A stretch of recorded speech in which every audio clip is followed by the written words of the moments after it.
కొత్త జిల్లాల పునర్వ్యవస్థీకరణలో పశ్చిమ గోదావరి జిల్లా నర్సాపురం సబ్ డివిజన్ ను జిల్లా కేంద్రం చేయాలంటూ మాజీ ఎమ్మెల్యే బండారు మాధవనాయుడు ఆధ్వర్యంలో భారీ బైక్ ర్యాలీ నిర్వహించారు. రైతులు, వైద్యులు, లాయర్లు, వివిధ పార్టీల నాయకుల ఆధ్వర్యంలో పట్టణం నుంచి జనసేన పార్టీ కార్యాలయం వరకు ర్యాలీ సాగింది. అనంతరం ప్రభుత్వ విప్ బొమ్మిడి నాయకర్కు వింతపత్రం అందించారు. ఈ సందర్భంగా ప్రభుత్వ విప్ నాయకర్ మాట్లాడుతూ నర్సాపురం సబ్ డివిజన్ కు ఎంతో చరిత్ర ఉందని, అన్ని అర్హతలు ఉన్న ఈ సబ్ డివిజన్ ను జిల్లా కేంద్రం చేసేందుకు తన వంతు కృషి చేస్తానని హామీ ఇచ్చారు. మాజీ ఎమ్మెల్యే బండారు మాధవనాయుడు మాట్లాడుతూ గత ప్రభుత్వ హయాంలో నర్సాపురం జిల్లా కేంద్రం కాకుండా కొన్ని శక్తులు అడ్డుపడ్డాయన్నారు. ప్రజా ఆకాంక్షను పరిగణలోకి తీసుకోకుండా వైసీపీ ప్రభుత్వం ఏకపక్షంగా భీమవరాన్ని జిల్లా కేంద్రం చేసిందన్నారు. ప్రస్తుతం పునర్వ్యవస్థీకరణలో ఖచ్చితంగా న్యాయం జరుగుతుందన్నారు.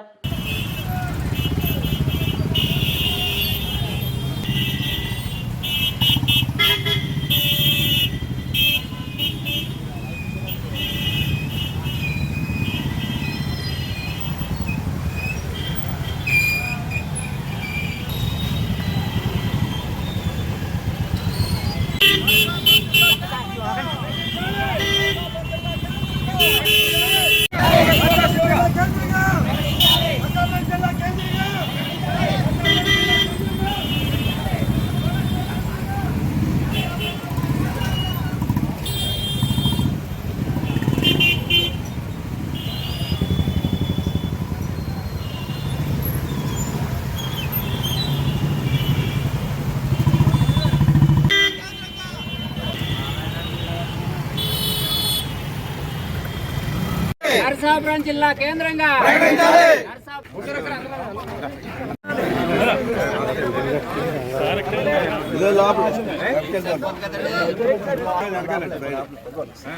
నర్సాపురం జిల్లా కేంద్రంగా నర్సాపురం జిల్లా కేంద్రంగా నర్సాపురం జిల్లా కేంద్రంగా నాయకర్ గారి యొక్క నాయకత్వంలో మనందరం కూడా ఆయన నాయకర్ గారి అపాయింట్మెంట్ తీసుకుంటే కనుక అటు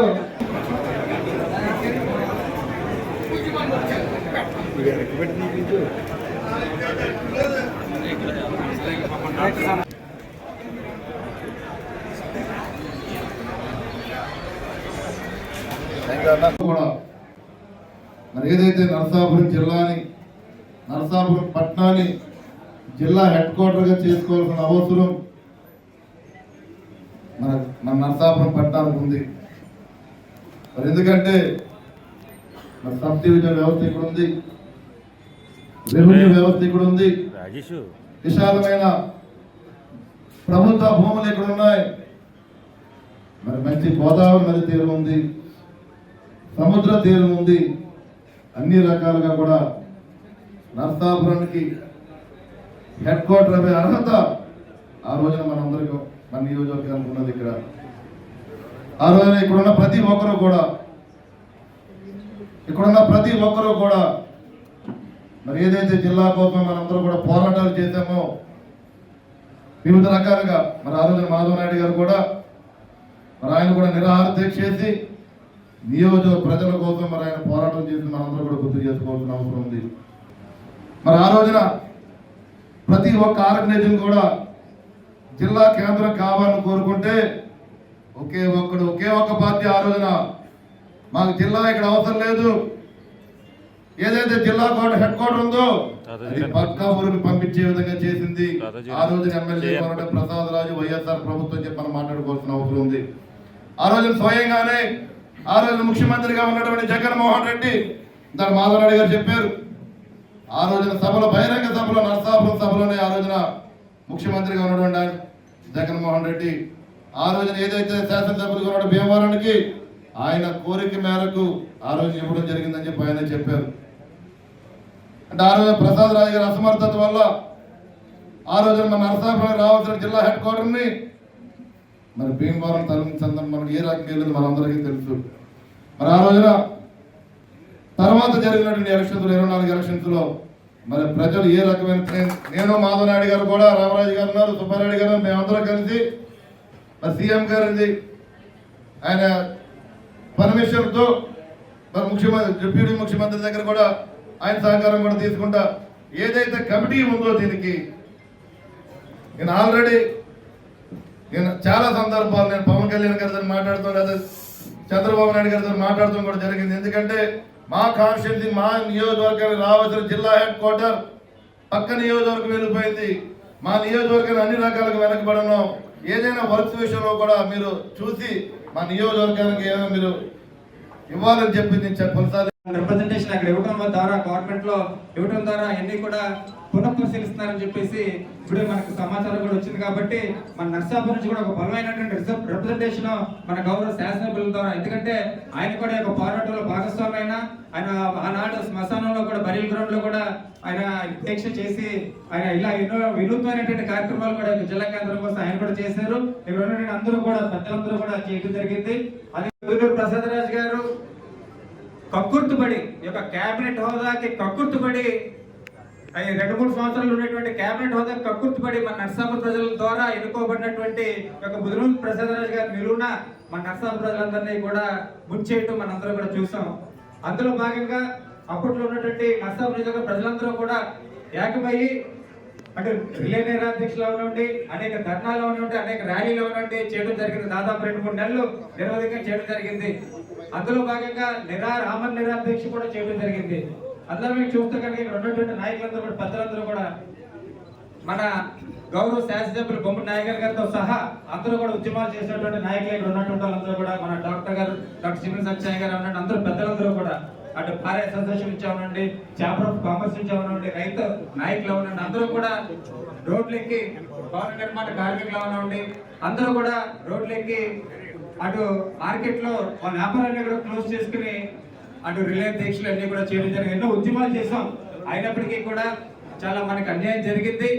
ఇవాళ కొత్త ప్రభుత్వంలో ఎన్ని పునఃపరిశీలిస్తున్నారు కాబట్టి ఖచ్చితంగా మన ప్రజల నర్సాపూర్ ప్రజలకు ఏదైతే అన్యాయం జరిగిందో ఆత్మాభిమానానికి సంబంధించినటువంటి అంశం.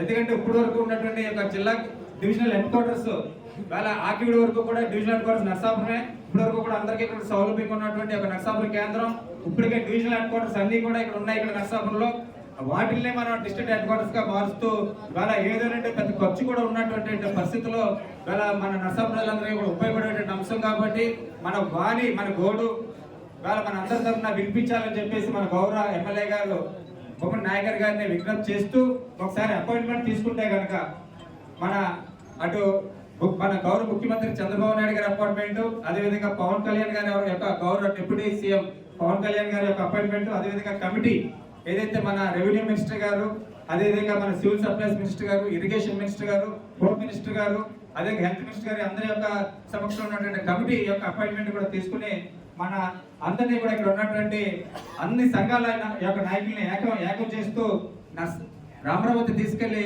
ఒక విజ్ఞాపన పత్రం ఆయన ద్వారా అందజేయాలని చెప్పేసి ఆయన లీడ్ తీసుకోవాలని చెప్పేసి కోరుకుంటూ అందరూ కూడా రావడం జరిగింది. జిల్లా కేంద్రం దానికోసం అందరూ కూడా పెద్దలు నర్సాపూర్ నియోజకవర్గంలో పెద్దలందరూ కూడా ఏకమై మన బొమ్మ నాయకర్ గారి వెనకాల యొక్క ఉద్యమంలో మనం ఉండి మన గవర్నమెంట్ కి రిప్రజెంటేషన్ ఇచ్చి మన గోడు వాణి వినిపించే విధంగా మన అందరం కూడా పాల్గొనాలని చెప్పేసి పాకిస్తాన్ చెప్పేసి కోరుకుంటూ ఇది గతంలో 2 విషయాలు అక్కడ మంత్రి కావాలా లేకపోతే జిల్లా కావాలంటే జిల్లా అంటే ఇచ్చేసినట్టుగా అయిపోయింది. అలాగే ఇక్కడ ముదునూరు ప్రసాద్ రాజు గారు మరి ఇక్కడ దారి పట్టడం వల్ల అది పోవడం జరిగింది. నరసాపురం మంది ఇది భీమవరం పంపించేశారు కాబట్టి ఇది మంద కాబట్టి మనం కాపాడుకోవాలి కాబట్టి మరి బొమ్మిడి నాయకుడి గారిని వారి దశలో ప్రసాద్ రాజు గారు ఎడగొట్టేశారు. బొమ్మిడి నాయకు గారిని పట్టురావాల్సిందిగా నరసాపురాన్ని కాపాడవలసిందిగా మా ప్రజలందరి తరఫున కూడా రైతుల తరఫున అందరి తరఫున కోరుకుంటున్నామండి. గతంలో మనం ఇది మనకి వచ్చింది పోయింది అది అందరికీ తెలుసు. చాలా పోరాటం చేశారు నాయకులు గారు. ఇప్పుడు మన ప్రభుత్వం వచ్చింది, కూటమి ప్రభుత్వం వచ్చింది. ఇటు కళ్యాణ్ గారికి అత్యంత సన్నిహితంగా ఉండే మన నాయకులు గారు, అటు బీజేపీ తెలుగుదేశానికి అత్యంత సన్నిహితంగా ఉండే మన మాధవ నాయుడు గారు కలిసి అనుకుంటే కనుక మళ్ళీ మనం తిరిగి తెచ్చుకునే అవకాశం ఉంది. అలసత్వం అనేది ప్రదర్శించకూడదండి. ఎందుకంటే ఇప్పుడు మన జిల్లాల పునర్విభజన జరుగుతుంది, లేకపోతే నియోజకవర్గాల పునర్విభజన కూడా జరిగే అవకాశం ఉంది. ఆ రోజు మళ్ళీ అది హెడ్ క్వార్టర్స్ భీమవరం అని చెప్పేసి మన ఎంపీ స్థానం కూడా భీమవరం మారిపోయే అవకాశం ఉండొచ్చు ఫ్యూచర్లో కూడా నియోజకవర్గాల పునర్విభజన జరిగినప్పుడు. సో మనం ఉన్న అంతలో ఇక్కడ అందరూ ఉన్నారు, అందరూ తెలివైన వాళ్ళు ఉన్నారు, పెద్దలు ఉన్నారు. అందరి సమక్షంలో మనం రిప్రజెంటేషన్ ఇచ్చి మన నాయకుడి గారి ద్వారా రేపొద్దున ఇవన్నీ జరుగుతున్నాయి, సమీక్ష జరుగుతున్నప్పుడు మన సాధక బాధకాలు తెలియజేసి, ఎందుకంటే మనకి ఎన్నో అవకాశాలు ఉన్నాయి. ఇక్కడ హైవే వచ్చింది, ఇప్పుడు కోస్టల్ కారిడార్ వచ్చిన తర్వాత మనకి చాలా కొంచెం బాగుంది. ఇలాగే మనకి కనుక ఈ జిల్లా కనుక జిల్లా కేంద్రం కూడా వస్తే ఎంతో అభివృద్ధిలో ముందుకెళ్తాం మనం. ఇంట్లో కూడా ఈ ఏదైతే ఉన్నాయో మనకు ఒక డేట్ తీసుకుంటే ఆ డేట్కి అందరూ కూడా ఒక ప్రిపేర్ అయ్యి మంచిగా గతంలో మనం ఏదైతే కోల్పోయామో అది మళ్ళీ కోల్పోకుండా మళ్ళీ ఇటువంటి ఏమి జరగకపోకుండా మనం చర్యలు తీసుకోవడానికి అవకాశం ఉందని చెప్పేసి సభాముఖంగా తెలియజేస్తాను.